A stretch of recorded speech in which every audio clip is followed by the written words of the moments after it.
I mentioned in my opening statement the ships that are being transferred through the Excess Defense Articles Program, the new flagship being an example. And I know the Dallas, the Coast Guard cutter is due to sail for Manila soon. But having written the Secretary of the Navy on this, I'm pleased to see this move along.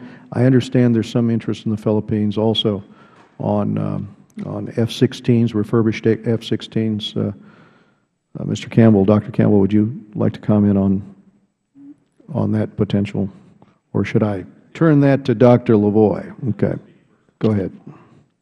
Thanks very much. Thanks, Kurt. We've been working with the Philippines government on identifying ways that we can enhance our mutual security capabilities.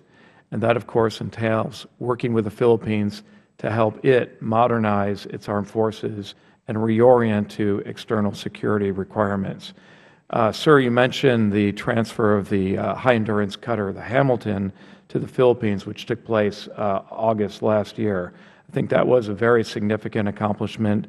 This is now renamed by the Philippines as the Gregorio del Pilar, and it's now the flagship of the Philippine Navy.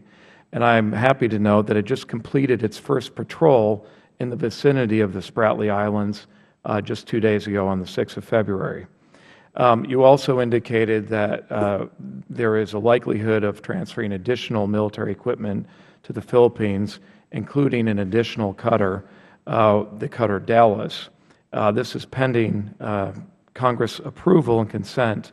And I believe that takes place in 2 days, if I'm not mistaken. So we look forward to a positive supporting consent by Congress.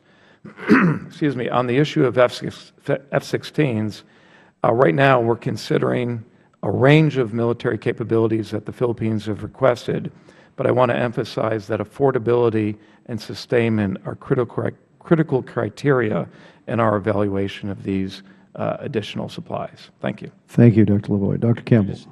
I would simply say, first of all, support everything that Dr. Lavoy has stated.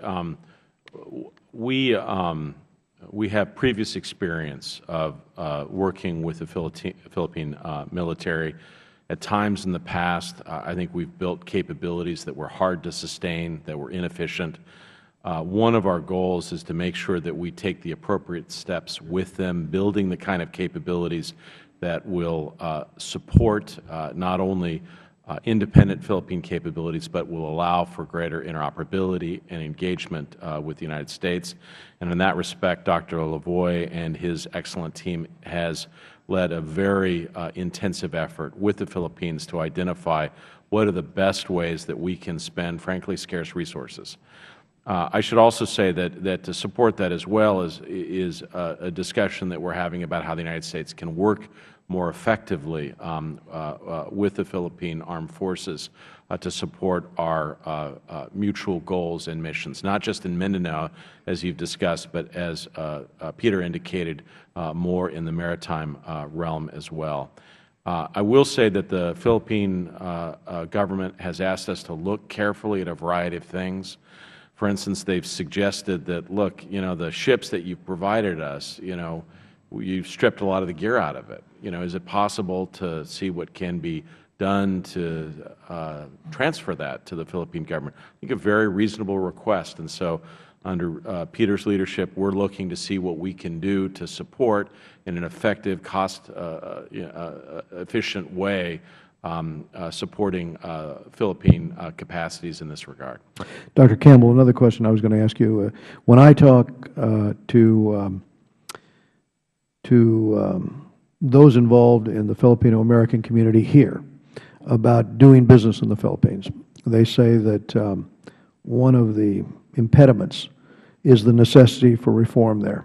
And likewise, when we look at trade liberalization, and trade and investment issues in the Philippines, there's this question of how to encourage reform, because corruption can be a major obstacle to economic growth. And that's the concern, I think, of many in the business community in the Philippines. There's a global competitiveness report that comes out, and they also said that that was the hurdle to doing business in the Philippines. Now President Aquino has this new anti-corruption campaign underway. I was going to ask you what major hurdles exist with respect to that campaign, and how much headway is it making for economic reform in the Philippines and rule of law in business transactions. Thank you, Congressman Royce. I, too, try to talk with the key players that do business in the Philippines, and you characteristically hear three concerns. One, as you suggested, the corruption issues, which have in the past been very challenging. Second, some infrastructure issues, some inefficiencies in that regard. And third, some legal challenges. My own sense is that you have seen some substantial improvements in a few of the legal inhibitions that have caused difficulties, and you see some major companies that have been able to overcome them. And I also believe that with respect to the prospects of greater trade engagement, that some of the issues associated with foreign ownership, there are some creative ways around that, as has been demonstrated in other parts of Southeast Asia.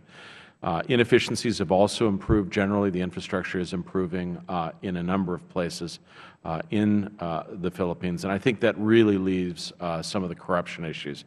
And I have to say, I think we are just very impressed with the intensity, the unflagging focus of the Aquino government on this.